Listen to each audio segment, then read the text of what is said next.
There are tons of overrated players in the NHL, and lately with the offseason happening, I've been seeing all of these lists that kind of pop up, on Instagram, Facebook. Here are my top 10 overrated players and stuff like that. And there are a lot of guys on these lists that I just genuinely don't agree with these creators on. So today I found 5 guys who are consistently on these lists that I don't think belong on them, and I'm going to make a case for why. So here are my top 5 not overrated players in the NHL.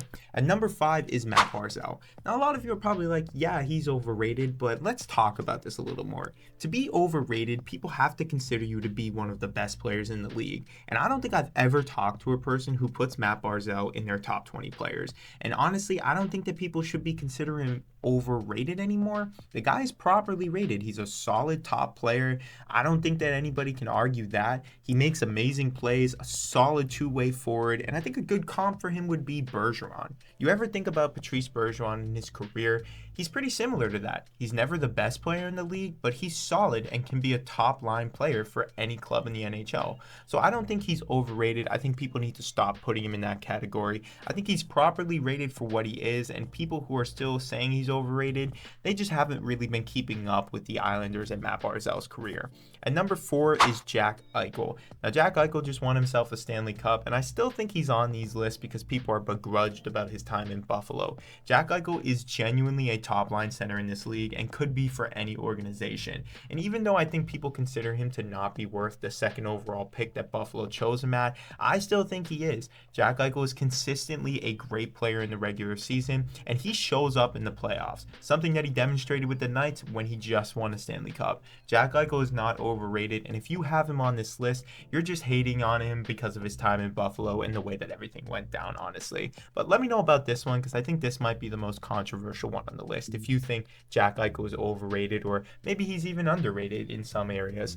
And next up, we got Alexis Lafreniere. Now, this one to me is one of the more interesting ones. Alexis Lafreniere had a lot of hype surrounding him when he entered the draft in 2020, and he was being compared to Sidney Crosby at one point. But after his first season of 21 points in 56 games, he went from being a first-line center to a third-line wing, which isn't very Sidney Crosby of him, let's be honest. Now, he's still young and has a lot of time to grow, but the hype that surrounds him sometimes is just crazy. And I really do think that people are holding out for a player like Sidney Crosby when it's just not going to happen. So I think he is overrated. I genuinely do. I think he's going to end up being a good second-line player when all things are said and done, but I don't think he's ever going to be that first-line projected Sidney Crosby type of player and not worth the buzz that he really gets. Next up is Artemi Panarin. Now, Panarin is an amazing player, and I don't really see why people put him on the overrated list. Now, let's be honest, he doesn't really show up in the playoffs, but in the regular season, this guy can make plays like no one else. There's a reason they call him the bread man. I mean, this guy is legit an amazing player. And while he's gotten a little bit of flack for the contract that he's on with the Rangers, you can't hate on the guy for getting a good contract. He still puts up solid amounts of points, is still a great playmaker, and if I was any organization, I would want Artemi on any one of my lines. I mean, this guy's a stud, and I genuinely believe that. I think he's properly rated, and I think there's a lot of hate for the guy, even though he's still a stud. And the last guy I want to talk about is Trevor Siegrist. Now, you're probably thinking, who is overrating Trevor Siegrist? Well, apparently people think he's overrated. Even though the guy has literally brought an insane amount of life to the NHL, creativity, playmaking, being the cover athlete of NHL 23, this dude is legit a new star in this league and has brought a bunch of new fans to hockey. And while you might not like Trevor Siegrist's game, this dude is not overrated in any light. He's on a team that seriously struggles and is still putting up the top points for the club.